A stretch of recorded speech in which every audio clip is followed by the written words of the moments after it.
বৃন্দ আমাদের সকলের পক্ষ থেকে রেজাউল ভাইকে আমরা স্বাগত জানাচ্ছি। আমাদের প্রিয় ছেলে ভাই রেজাউল করিম আজকে ইসলামের প্রতি অনুপ্রাণিত হয়ে, দাঁড়িপাল্লার প্রতি অনুপ্রাণিত হয়ে, 11 দলীয় মোর্চার প্রতি অনুপ্রাণিত হয়ে উনি জামাত ইসলামীতে যোগদান করেছেন। সবাই বলি আলহামদুলিল্লাহ, আলহামদুলিল্লাহ। আল্লাহ কবুল করুন, টিকে থাকার তৌফিক দান করুন। রেজাউল ভাই যেন হয় একটা প্রতীক, ওনাকে দেখে যেন যারা আছেন তারা যেন অনুপ্রাণিত হয়।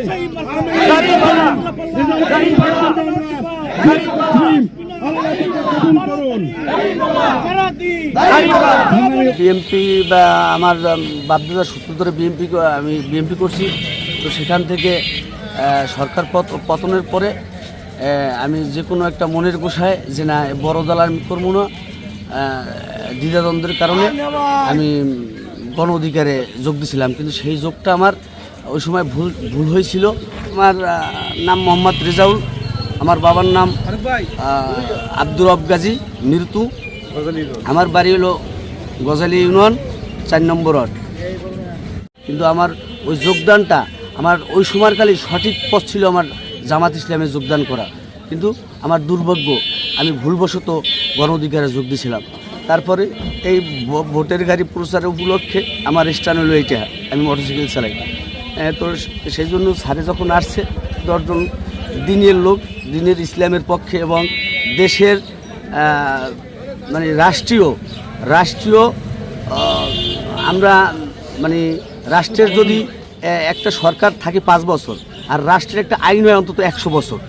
তো সেই সুবাদে এই আইনের হ্যাবোর্ডের পক্ষে থাকার কারণে আমি ওইখানে আমি তাদের সমাবেশে যোগদান করছি। কিন্তু আমি নিজের ধরে রাখতে পারিনি। আমি জন্মের পর পৃথিবীতে যখন ভূমিষ্ঠ হয় মানুষ, তখন আমি মুসলিম, আল্লাহু আকবার স্লোগান কানে দেয়, আজান আকামত।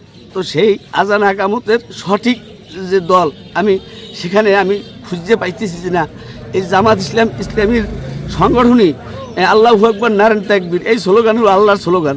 তো সেখান থেকে আমি আল্লাহর স্লোগান থেকে আমি মুসলমান হইয়া আমি অন্য কোনো স্লোগান টানলে আমি নিজে আমি মানে অপরাধী মনে হয় যে আমি তো মুসলমান। তো সেইটাকে দিয়ে আমি নিজের ধরে রাখতে পারিনি, হয়তো আমি ভুলে ছিলাম। আমি এখন এই বিএমপি এবং গণ অধিকার ত্যাগ করে আমি এই দিনের দলে যেন আমি মরার পরও যেন আল্লাহর কাছে আমি সাক্ষ্য দিতে পারি যে আল্লাহ আমি মুসলমান হিসেবে আমি জন্মের পরে আমার কানে আজান দিছে, আকামত দিছে, সেই আজান আকামত এবং নারায়ণ তাকবীর আল্লাহু আকবার ধরিতে আমি এই জামাতে যোগদান করলাম।